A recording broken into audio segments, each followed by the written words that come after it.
Okay. If you can hear us, please comment on the side, comment below, let us know that you can hear us so we know that we're going live. Welcome to Noble Warrior. This is a place where entrepreneurs talk about what it takes to build purpose-driven organization, also a purpose-driven life. We're going to talk about mindset, mental models, actionable tactics, such that you can go out and build your purpose-driven life as well.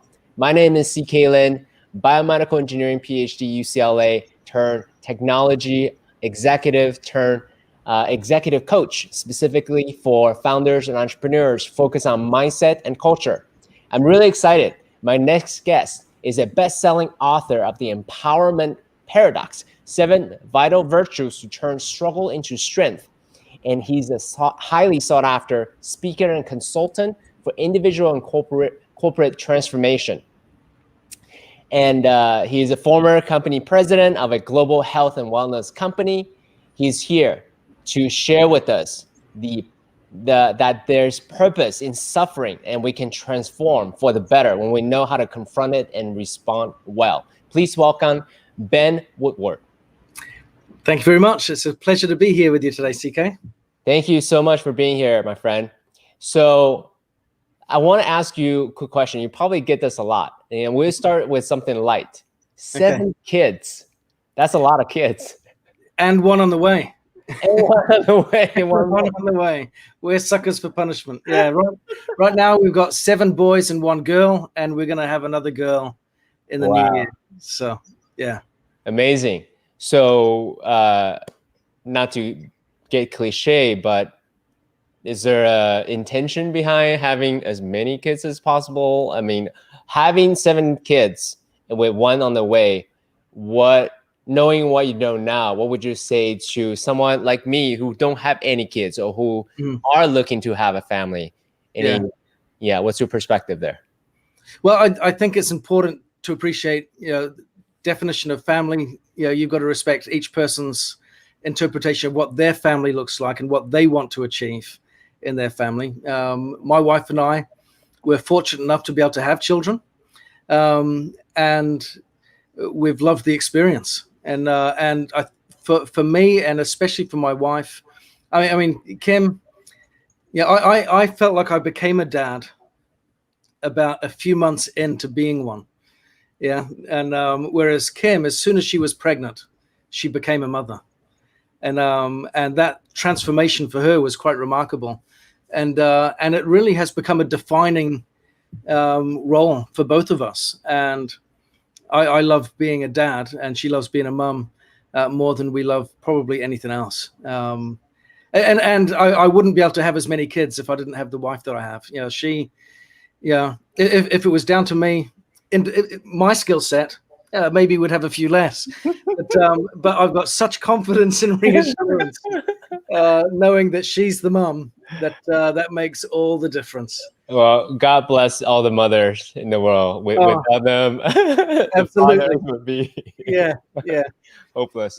So I'm actually curious because in my mind, obviously not having any kids, I would, and how do I articulate this? Parenthood and entrepreneurship and being in relationship with another human being in a lifelong commitment. To me, these are all different paths of transformation. Yeah.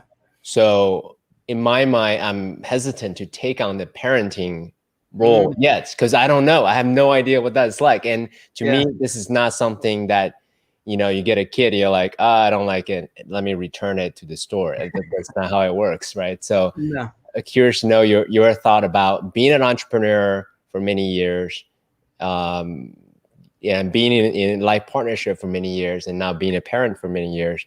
What would you say to that statement that these are a path of transformation? They're not isolated paths. They all feed each other, and they all interrelate. The task is not to choose one over the other. And unfortunately, many people do that. Yeah, they say, I'm going to pursue my career path, so I won't have children, or I'm going to pursue running my own business, so I'm not getting into relationships right now.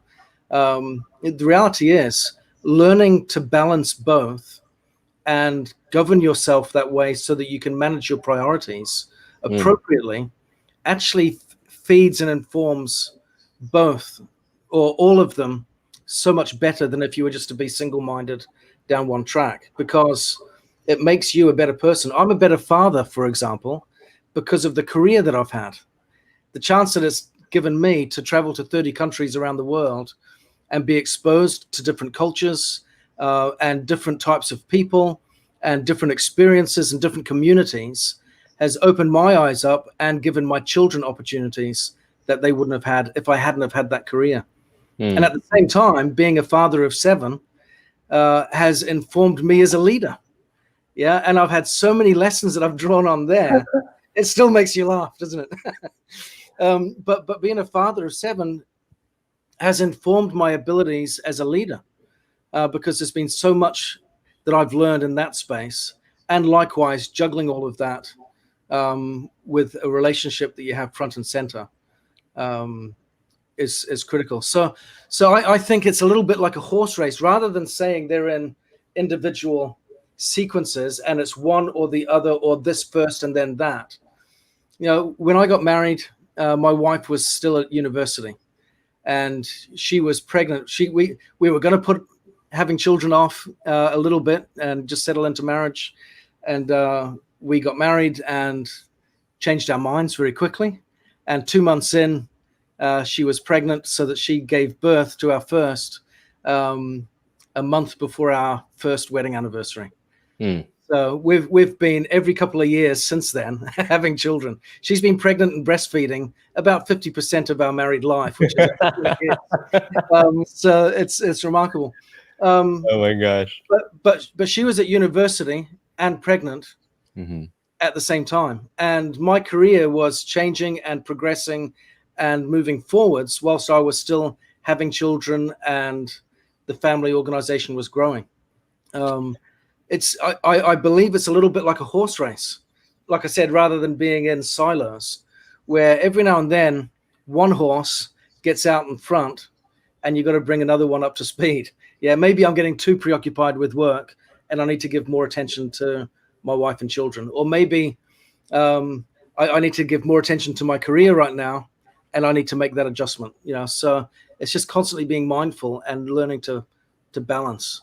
Yeah. So what I'm hearing in what you say is this is not compartmentalized, that you can, it's life is superposition on one of each. You have relationships, you have other responsibilities, you're a parent, all at the same time, rather than I just have this in silo in compartments, and then I just have this, let me focus on this and this aspect. That's what you're saying?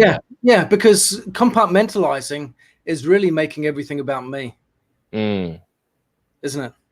I'm gonna not focus on a relationship because I'm focusing on me. Right? Now, personal development is essential, but the purpose of my life should never be about me. If that's the case, I'm shortchanging myself. And if I establish habits and patterns of thinking that are me-centric, when it comes to getting into a relationship, I'm going to be me-centric. How's that going to serve the relationship? How am I going to respond to being a father or a mother if I've become too me-centric? So let me ask you a quick question, because the younger Ben, there is probably some mindset shift, from younger to where you are today. Yeah. So what would you say to the younger Ben who may have been more individualistic, more self-driven, self-centered, and who said, no, I'm just going to focus on me. I'm going to focus on my career or academic or whatever, such that I don't want to worry about other relationships? What would you say to the younger version who is more individualistic, who don't believe what you just said? What would you say to that person? I would say the fruits of getting the balance right far outweigh being individualistic. It's exciting to have a career. It's exciting to have ambition. It's exciting to have all of that drive. But the greatest fruits in life come from the relationships that we enjoy. And the best version of myself is not found by me only looking inward at myself. As I learn to sacrifice myself and recognize that my life is not about me, as I learned to recognize that my own struggles are not about me, that maybe within all of that, there's benefit for other people. And that certainly comes out as a parent and as a husband, for example. Then when I put that front and center, life is so much more rewarding, so much more enriching. And I can say that now at the age of 45, with 7 children, with 20 years of marriage under my belt. Wow. That the best experiences in life come from prioritizing the most valuable relationships that you have. Everything else, because the reality is, here's the deal. I worked in a $1 billion company a few years ago, a multi-billion dollar company. And I had a colleague that had worked his backside off for that company and given blood, sweat, and tears. He was on the road traveling. He was a road warrior like you wouldn't believe. If you cut him open, he would bleed company blood. Yeah. And he gave his life and soul for that business.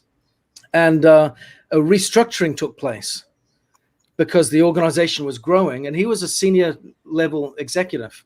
And you could see, I'm up for getting one of these big spots here. He was really excited about it. And his spouse also worked in the company, senior executive. She'd been there for 23 years, right?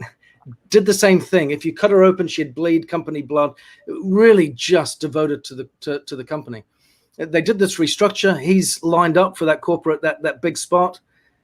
He didn't get it. In fact, he just got sidelined. He got given a different role that was almost like a demotion. They tried to dress it up, but he was essentially, he was pushed aside. Devastated, he quits, right? Because, you just threw you just slapped me in the face here in front of all my colleagues. His wife, how can she stay there when now the loyalty is to her husband?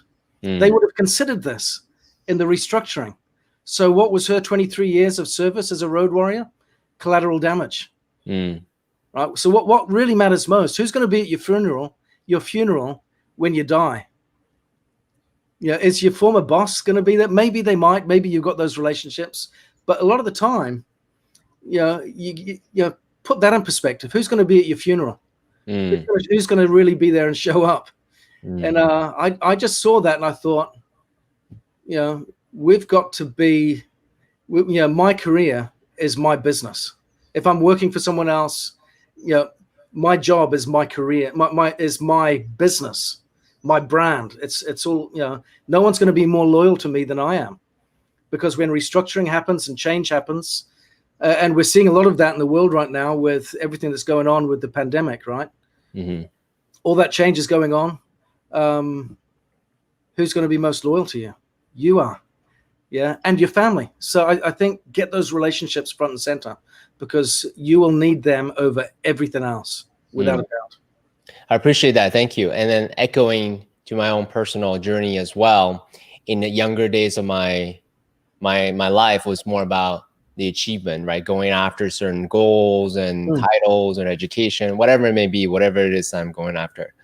Then and later on in my life, and then just having gone through the peak of egoic expression to the trough of disillusionment, that I realized, oh, okay, this is painful.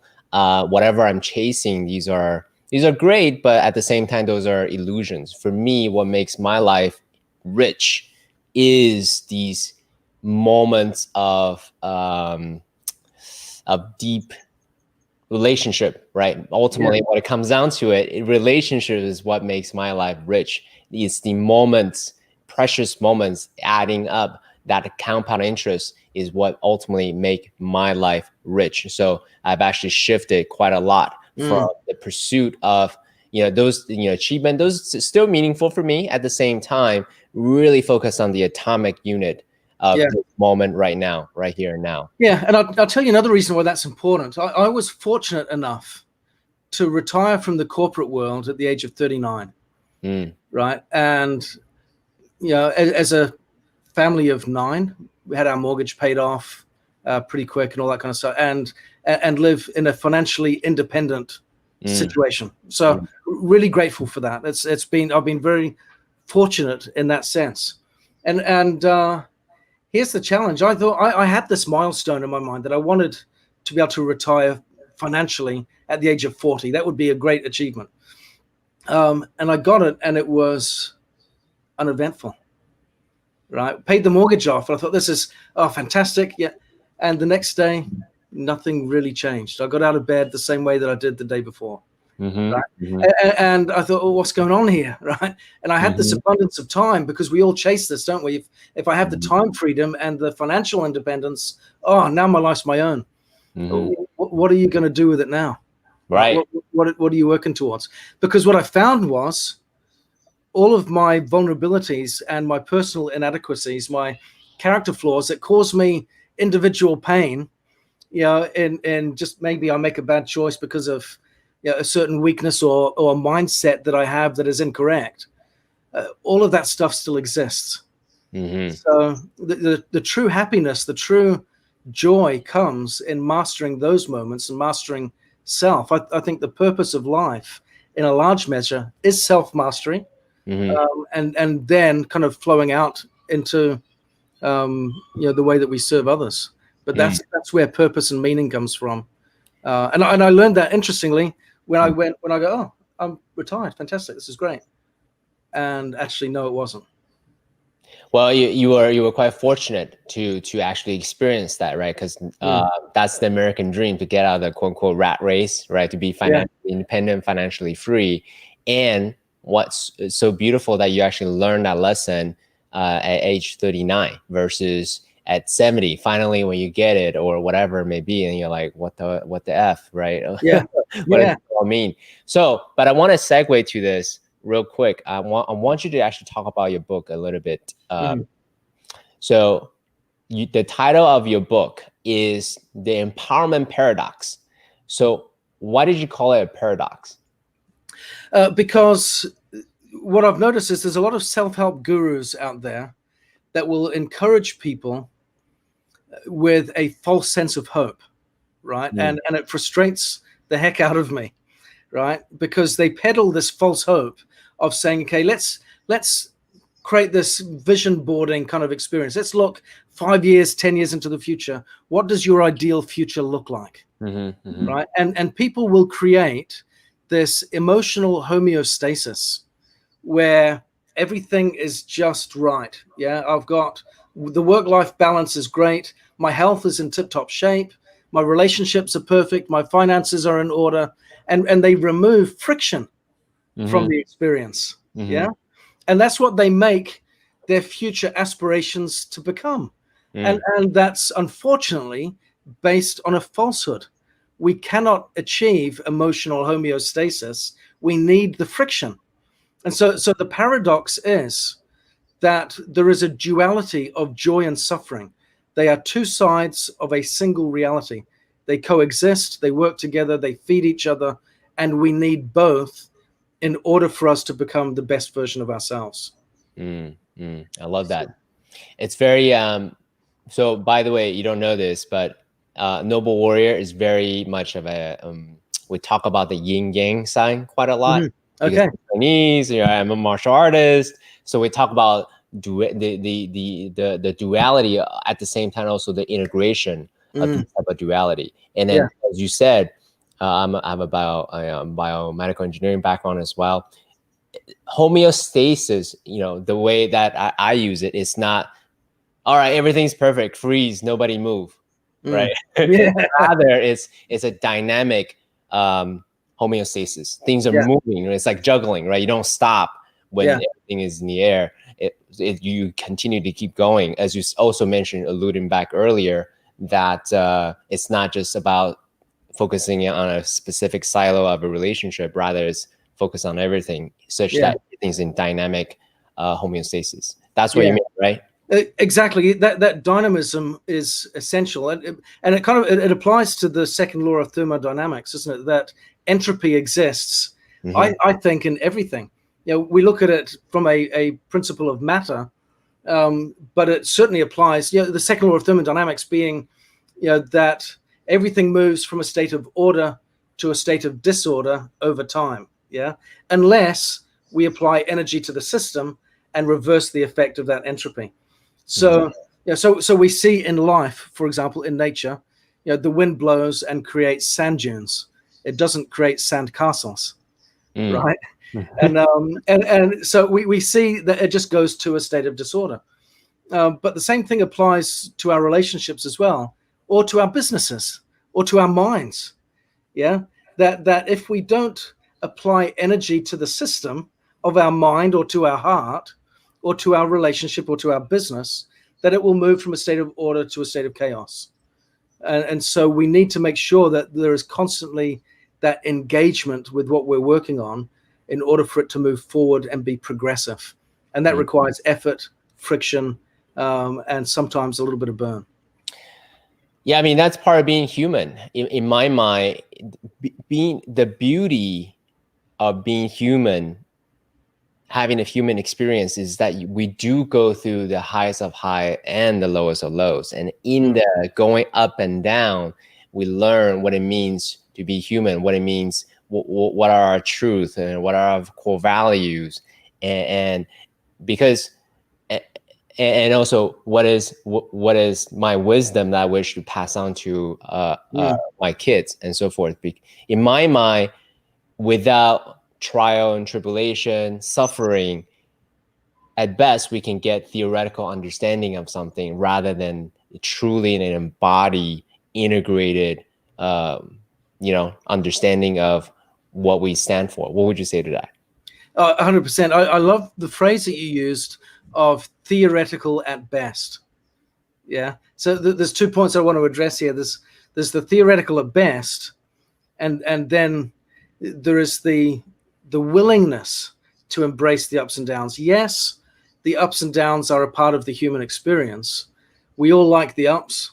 Most of us don't like the downs. The challenge that we've got, that I've experienced and kind of write about in the book, is what happens if the down becomes longer than you want, or deeper than you want, or perhaps deeper than you think you can handle. And that's the challenge. Is, okay, I love this journey of life. It has its ups and downs, its peaks and valleys. But what happens if the adversity that I get is beyond what I think I can bear? It's beyond my capacity. What do I do with that? And how can I turn around and say that I want this, or that, hey, it's a part of life? I don't want it at all. So for example, my friend fell down some stairs and broke his back. Man. Yeah. And okay, he had an operation that fused his spine together, but that did more damage than good. And now he experiences pain every day of his life. And yet he says that was the second best thing that ever happened to me. Oh, interesting. Okay. The first thing being meeting and marrying his wife, which is great. Yeah. But the next best thing after that, breaking his back. Yeah. Now, he wouldn't have said that in the first month or so of that experience. That comes from a long seasoned veteran of dealing with that chronic pain, that he can get the experience, not the theory. The theory goes, yeah, well, if we follow this process and this model, it'll work. But in reality, the experience with suffering is a far greater tutor than any book can give. I love that. Well, maybe not a great segue to the book that you're writing, though. So as thought leaders, as broadcasters of truth, right, or our own subjective truth, shall we say, I'll share from my perspective, and you can share with Sure. what yours is. My role is, hey, if I can share my story in such a way that the younger CK who's listening to this may say, there may be something here. Let me try out some of the tactical things or the frameworks, that CK has shared. I could not necessarily, I can get unstuck with, out of the trough of disillusionment or the lowest of lows, type of experience a little bit earlier, or not suffer unnecessarily, right? So that's why I'm doing podcasts like this, And not to mention, I also personally enjoy it as well. Yeah. So my question to you is, they needed to go through the suffering, the trial and tribulation as a way to earn their wisdom.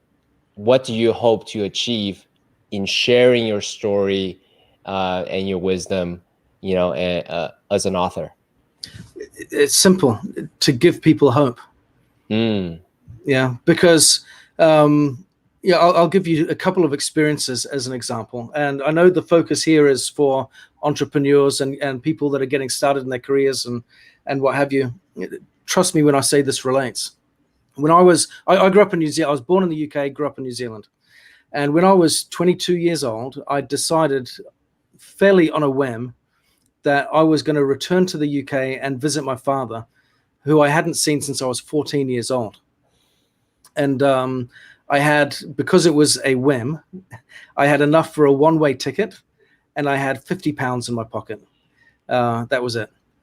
And I thought, well, this is great because I'm going to move in with my dad, and things will work out fine from there. So not a problem. I can get a job and I can earn money to come back. That was the plan, right? So go there, have my overseas experience, get reacquainted with my family that I haven't seen in a very long time, come back. I fly over. Like I said, one-way ticket, £50 in my pocket. I move in with my father, and a few weeks in to being there, I discovered that he's an unconvicted sex offender. What do you do with that? Where do you go? That was an overwhelming, painful process, because one, let's build in some emotion to that experience, because when a kid hasn't seen his dad from the age of 14 through to 22, there is a lot of anticipation and excitement and overwhelming enthusiasm for that moment where you can see your dad again. That's been built up for years, of just expectancy, and then to have all of that expectation just implode in a moment. And then what do you do with that? Do you just leave it be? Do you say nothing? My obligation in that situation was to do what was right versus what was easy. What was easy would be, I don't want to deal with this. Put my head in the sand. Yeah. Look the other way. You can't do that. So I stood by the side of his victims and facilitated his arrest. He went to court. I testified against him in court, and I drove him to the courthouse to go to prison. And he went to prison. He got 7 years in jail. That's a long time. He came out with good behavior and what have you. But that was an ordeal, and it stretched out. Talk about chronic suffering, for the kid, right? Things like that don't happen in a moment. They don't get arrested, go to court the next month, and then go to jail the following day. That dragged on. The investigation before he even got arrested dragged on. And then the time between arrest and going to court dragged on. And on top of that, imagine this, where my brother and I are sat in the courthouse. We've just been given a tour of the courtroom and explained by a court official how things are going to happen for us. And we've just got this dread and this pit in our stomach that is just unrelatable. And we're sitting there just with the heaviest of hearts, with this conflict, because you got two conflicting emotions. You got overwhelming unconditional love for a parent, combined with overwhelming offense and shock and horror at their behavior. And it's all crashing into each other, and coexisting into this messy one singular space. And to try to figure that out was a journey, not an event.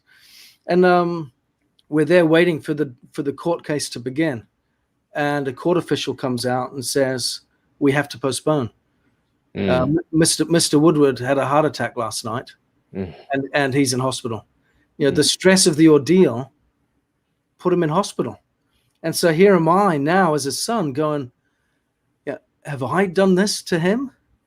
Is this because of me? There's so much to deal with there. And the challenge with this as well was, So you got that emotion there, but along with that, you also have, I have his name. I look in the mirror and I can see a little bit of him and me. Mm. Some of his character traits I have, some of his nuances that even though I didn't grow up with him, I have in the way that I express myself and my mannerisms and my tastes and preferences. And then you've got all of this feeding into your identity. And how do I define who I am in light of all of this? It was a long and enduring trial that was very painful, that got right to the core of my own identity. Yeah. And now why do I share this? Because you say, what would you say to your younger self? Mhm. I think of my younger self in that situation. I was in my early 20s going through that. I wasn't married at that point when he went to jail. He was in jail when I got married, in jail when my first and second kid came along. Yeah. What would I say to that guy?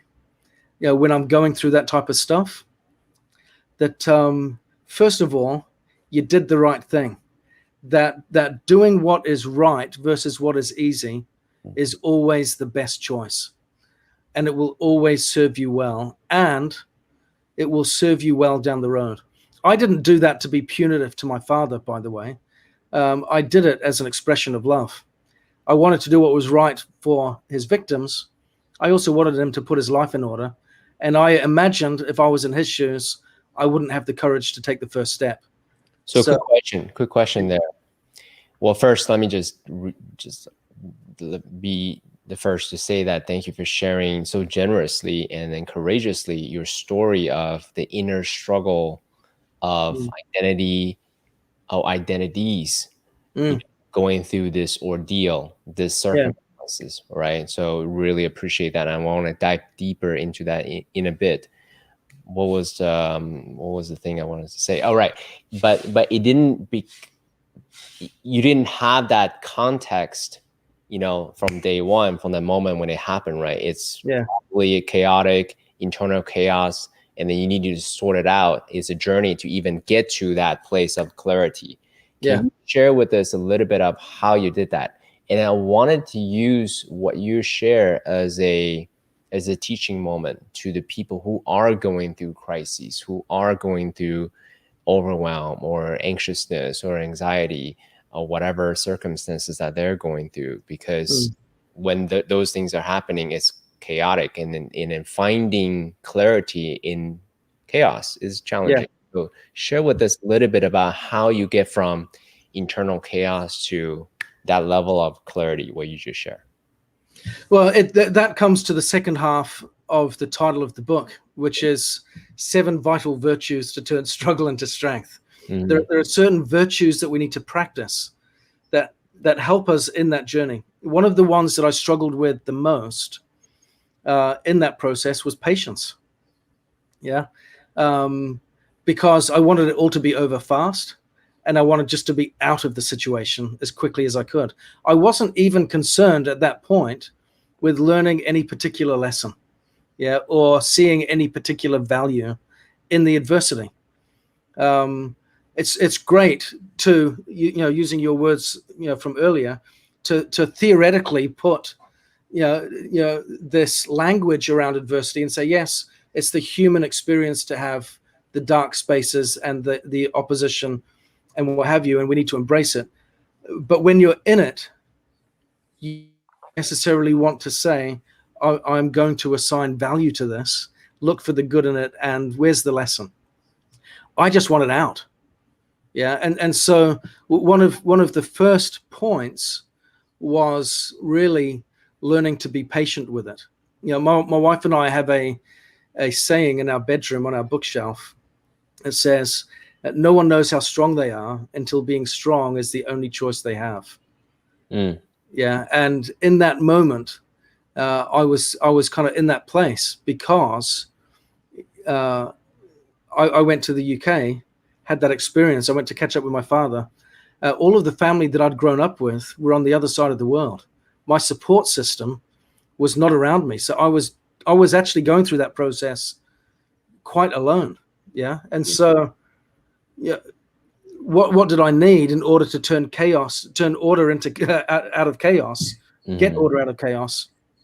First, I had to be patient and see it as a process. The challenge is, what happens if you don't have any?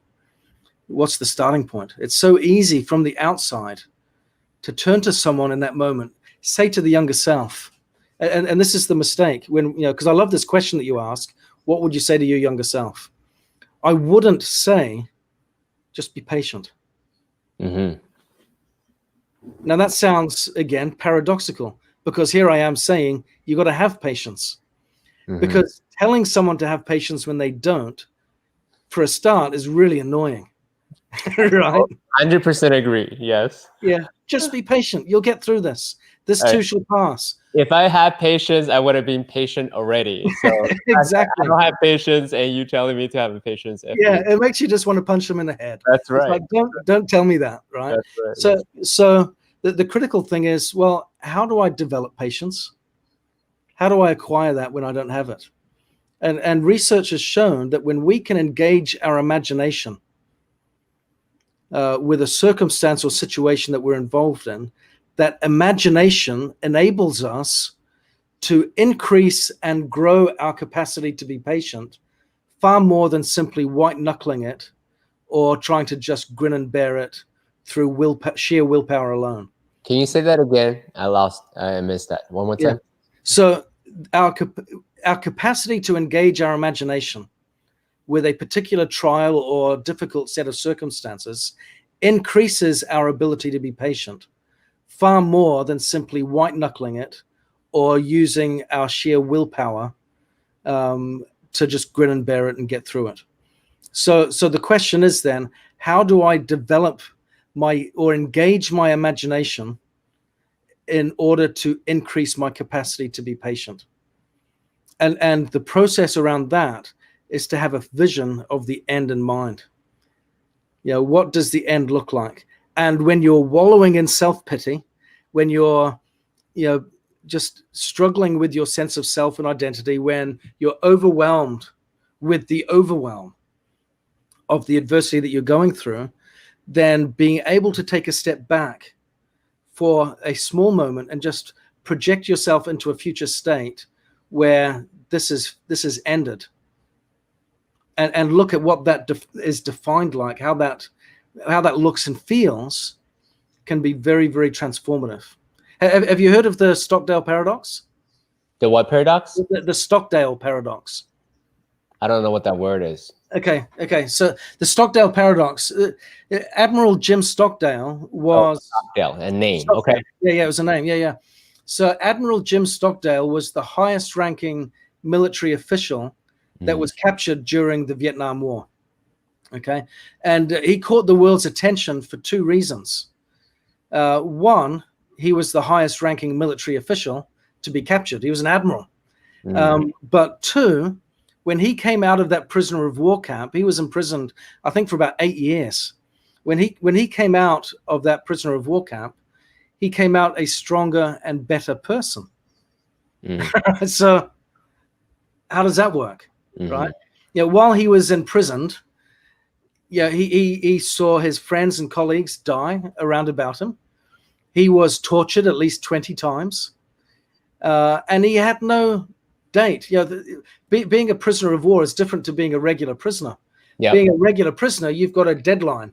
I know on this date I've got a release. And I can see my family. They can come and visit me, what have you. You're not going to get a visit from your family, and you've got no release date. And we may beat the heck out of you today if we choose.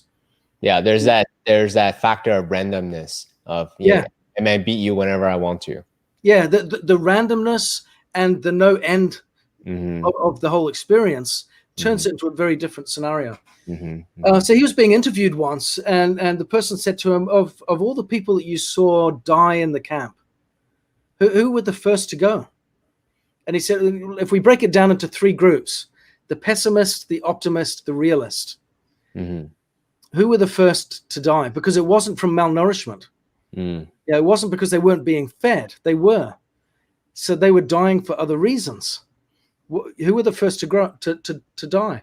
Now, I've asked this question to audiences now in about 20 or so different countries Mm. to audiences of entrepreneurs. Who do you think would be the first to die? The Oh, man. optimist, the realist, or the pessimist? Who do you reckon? Probably the pessimist. It was the optimist. Huh. Interesting. Okay. It was the optimist. Now, your answer is the common answer of the entrepreneur, right? Mm. The entrepreneur goes, well, the pessimist is going to be the first to die. I've got the right attitude. Actually, the optimist was the first to go. And this is what would happen. They'd go, oh, don't worry about it, guys. We'll be out for Christmas.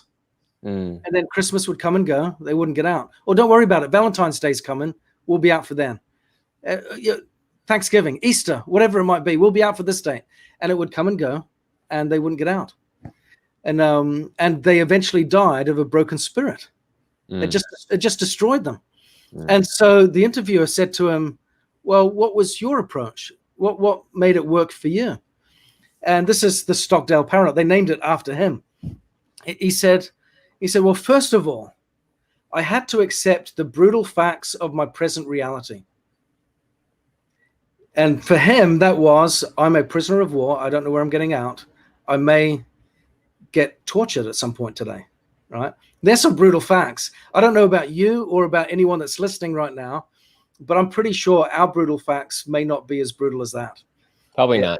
Probably not. We can have some tough ones, and I don't want to belittle them. But first of all, if you really want to win, accept the brutal facts of your present reality. He said, and then he said, you also have to have confidence in the end of your story. Accept the brutal facts, but have confidence in the end of your story.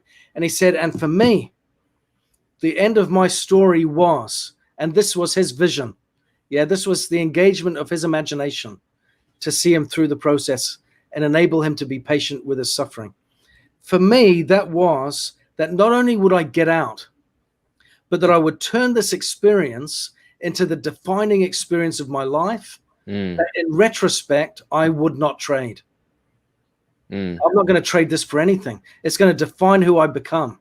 Now, that to me is a vision for the future. That means, okay, I need to get through this moment, but I'm going to make this moment count, because when I get out of this situation, I'm going to become a new creature.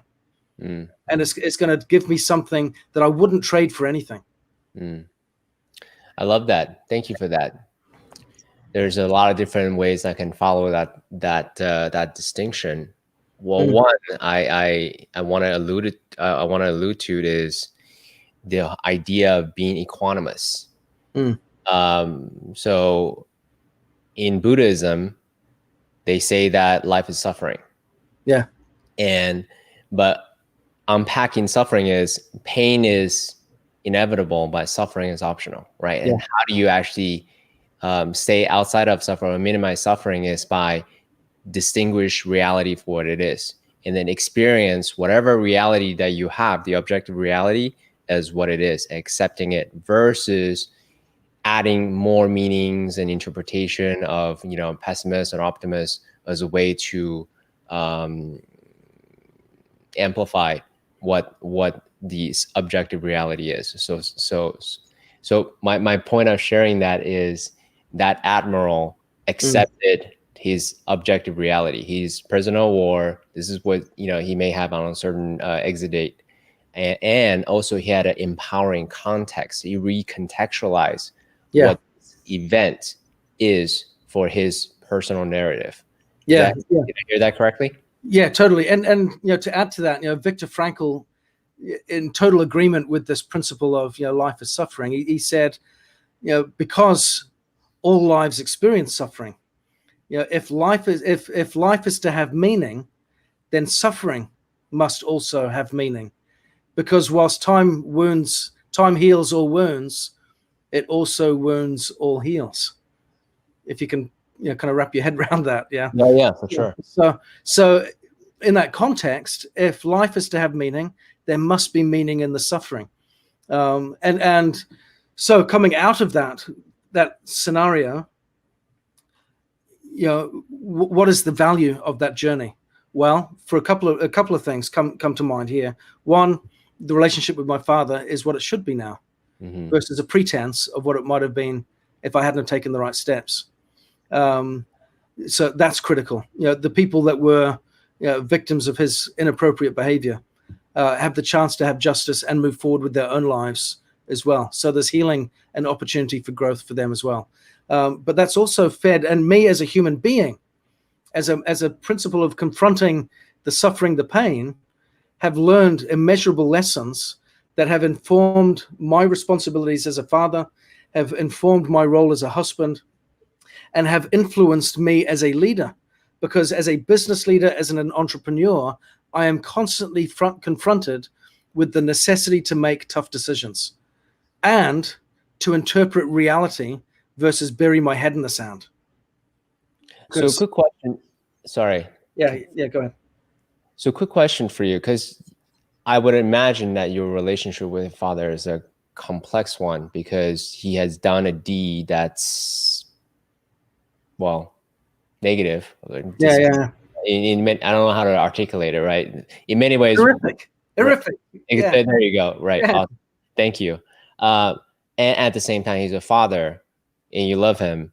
How do you love the person, not the deed, and then still give forgiveness for each other? Because I would imagine that at some point he probably had resentment towards you for turning in, right? So can you share with us a little bit about, and then I want to ask this question not just for the sake of curiosity, but for the sake of inevitably, in business, in relationships, things like this probably happen, co-founder conflicts, divorces, divorces with kids. So these type of dynamic isn't unheard of, maybe not exactly yours, but I think I would love for you to underline how you navigate in other scenarios. Yeah. Right.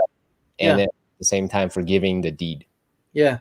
Well, you've already led into the answer. This principle of forgiveness applies whether he's engaged in that process or not. Because in order for me to have an appropriate, healthy relationship with him, and healthy being under the context of the mitigating circumstances. Yeah. First of all, there is an element, another virtue that is intertwined with this principle of forgiveness, which is surrender. And the word surrender is not about giving up or giving in or quitting or anything like that. It, to me, is one of the most courageous, boldest of virtues that I talk about in the book. And yet, the word sounds so much like giving up. Yet it's the boldest, most confrontational requirement of us in this process of moving forward. Because what surrender truly means is that we are willing to let go of the illusions that we hold on to, be it about ourselves, about our circumstances, or about our future. Okay, and that would have been something that I would have fed into my younger self, is let go of the illusions. And don't be scared about that. The illusion being, I don't want my dad to be this, right? So I want to hold on to this illusion of maybe he's something else. Right? Let go. Be okay. Be okay with this. And how is this going to define me? Goodness, look at the situation that I'm in now. Now I'm on the other side of the world, away from all my family, with no money. I started university, and they said, "Oh, Ben, sorry, you're a citizen of the country. You're not a resident," which means you're an overseas student, which means you've got to pay overseas student fees. You're not entitled to government grants, loans, student loans, or anything like that. I'm like, I live on the other side of the world, away from any support system, and now I can't go to university and further my education at that point. I was like, everything was just blocking me off in every angle, right? So let go of the illusions that, around the false beliefs that you have. That's got to be a step number one. If I want to forgive him, I've got to let go of the illusions that I hold around him and embrace the reality of what is truth, what is correct. And also let go of the illusions about myself. How does this define me? Well, it doesn't have to. right? Let's let go of that illusion for a second.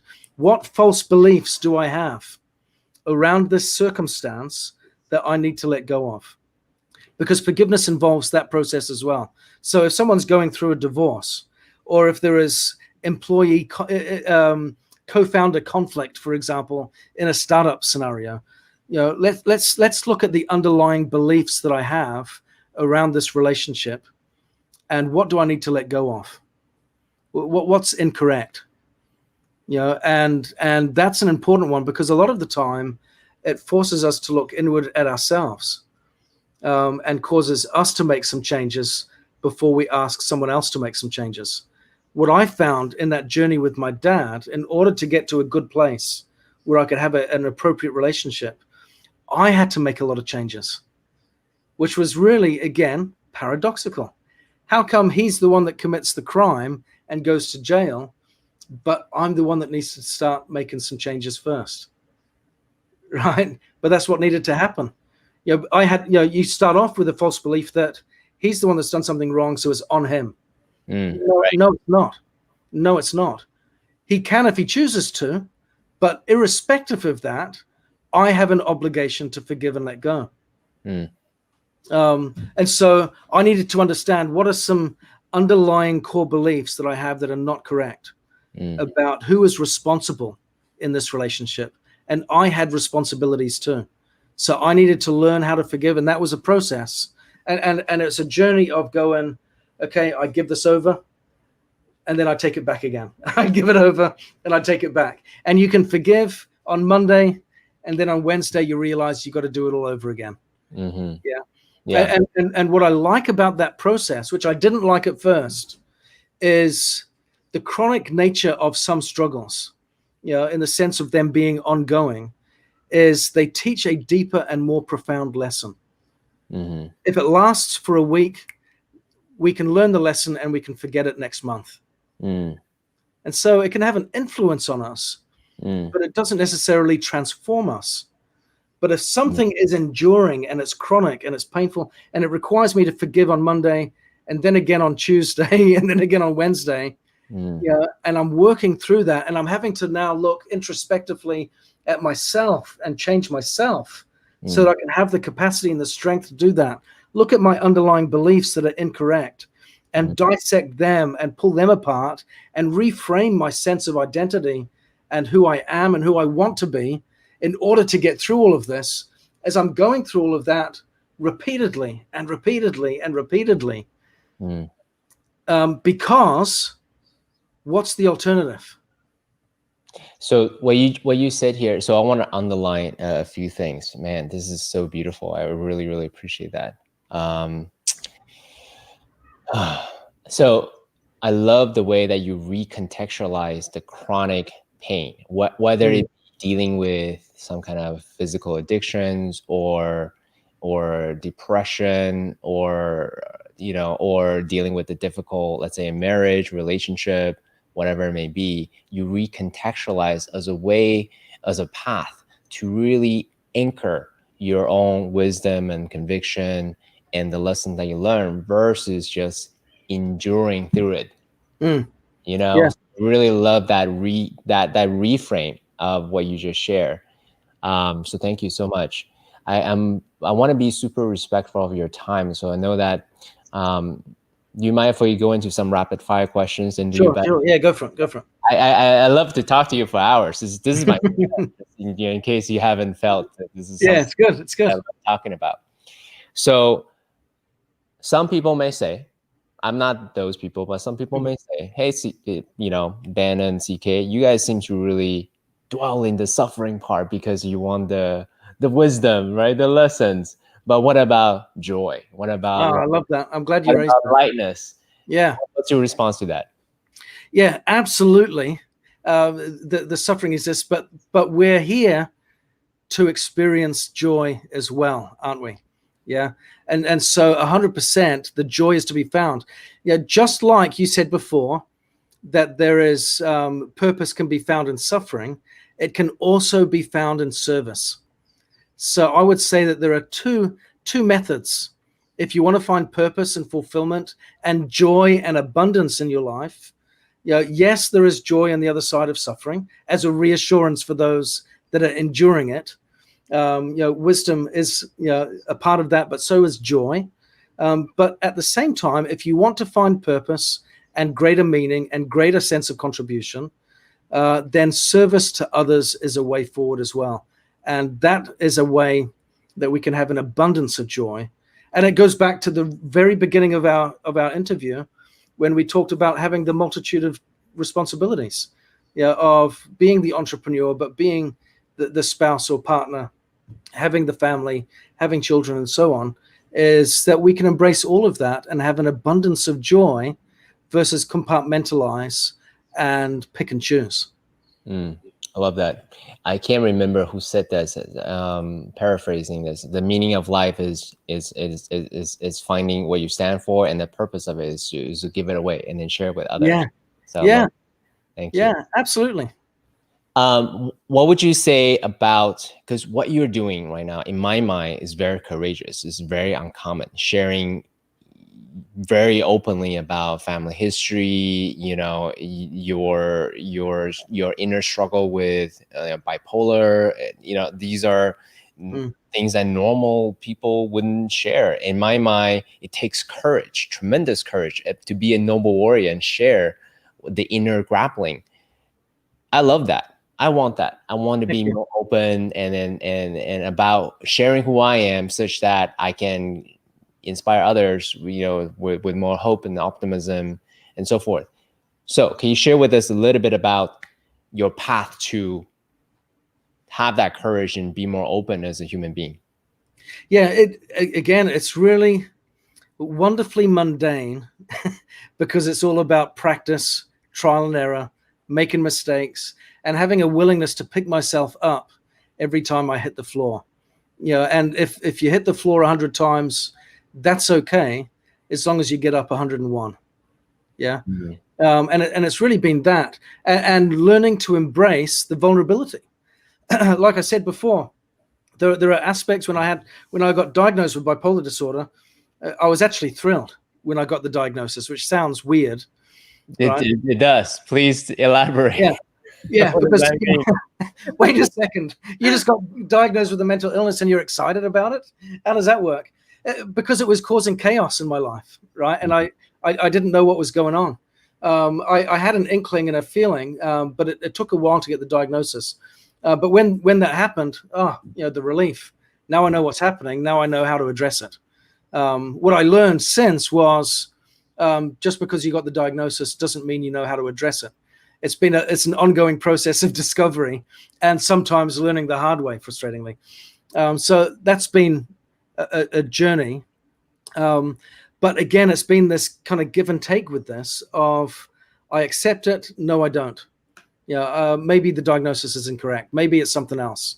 And I would want to reframe it and reposition it and question it and doubt it and all that kind of stuff. And then I'd have experiences that would bring me right back and go, yeah, this is what you're dealing with.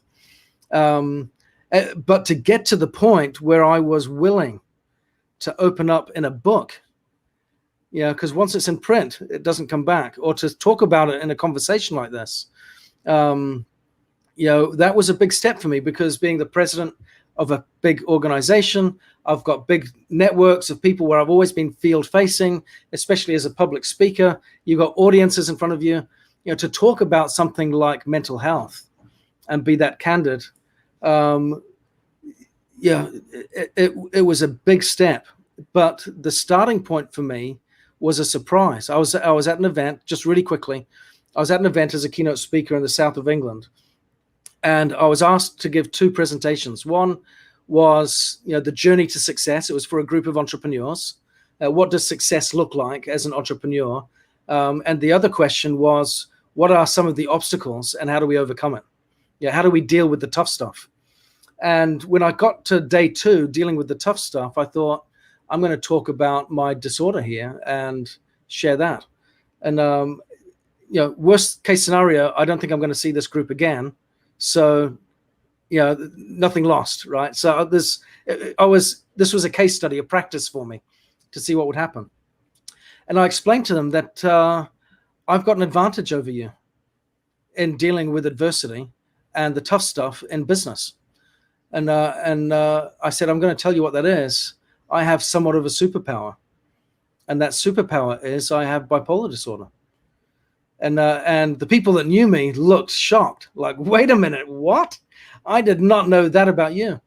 And then I started to explain the lessons that I'd gleaned from the disorder and how it had informed me as a business leader and helped me as an entrepreneur, and how it had been a blessing in my life and had brought about some great lessons and instruction that I wouldn't trade for anything. And afterwards, people had tears in their eyes. They were moved. Tons of people connected with me online, and it had been a transformative experience for them. And I learned that there was benefit in my struggles for other people. And as a consequence of that, going to your question of joy, ironically or paradoxically, the struggle that I went through, I learned was not about me. And as I can get out and be comfortable enough to talk about it with others, then I can bring joy to others. I can bring hope to others. And if they're struggling, they can go, okay, well, if Ben can do it, if he can have bipolar disorder, have his father go to prison, find himself on the other side of the world from his network of support with 50 pounds in his pocket and not be able to further his education or do anything, and yet become a self-made entrepreneur by the age of 40 and have a 20-year marriage with 7 children and 1 on the way. If he can do all of that, then maybe I can do this. Yeah. And if I can bring a little bit of hope and a little bit of encouragement to someone else, for that reason, that makes it all worthwhile, doesn't it? And there is the joy, there is the happiness that comes. And it's a great feeling. It's an awesome feeling that can come from that. Last question. Well, actually, second to the last question. What is a ritual that you do regularly as a way to not only have the understanding, but also now a tactical, operational, to operationalize the wisdom that you share? Do you journal? Do you meditate? What is the process that you do regularly as a way to sort out this cognitive understanding of my identity, my chaos, and all these things? How do you sort it out? I can show you. I've got I'm a religious person, so my ritual or routine is I get up in the morning before everyone else is awake. I've got my scriptures that I read. I've got my journal that I write in, and I've got my knees that I sit on, and I will take time. My knees. I get on my knees and I pray. Got it. And I meditate and I study and I journal, and I'll do that. I don't necessarily journal every day, but I do that on a regular basis. But I will study and pray and meditate every morning, and that helps me to master the day. And if I can master the morning, it gives me a stronger start for the rest of the day.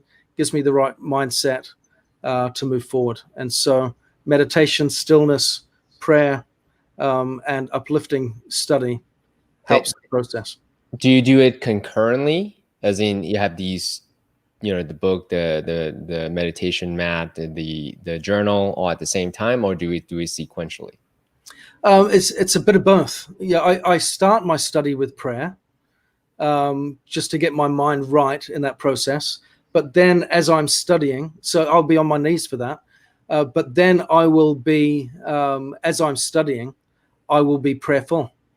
And then I will write sometimes what I'm learning in the process, or sit down and write afterwards, and then be a bit more mindful again at the end. So there's some intertwining of those activities as I go. Thank you so much.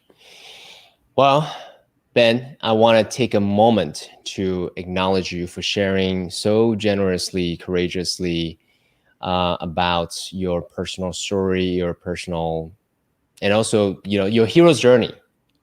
Thank you. And then what you got, lessons, distinctions, gems, such that the younger version of Ben, NCK, can benefit from, everything that you share. Thank you so much for just doing that My pleasure. for all of us. Thank you. My pleasure. So guys, go out and get the Empowerment Paradox: 7 Vital Virtues to Turn Struggles into Strength. As you can hear, Ben is the real deal. He not only, so I want to actually give a little plug to your book. He not only can tell a powerful story, but if you actually read into the text that he wrote, precise, powerful, with high resonance and vibration. So go out and get the book. Thank you so much for being here, Ben. Thank you. My pleasure. Yes. Thank you.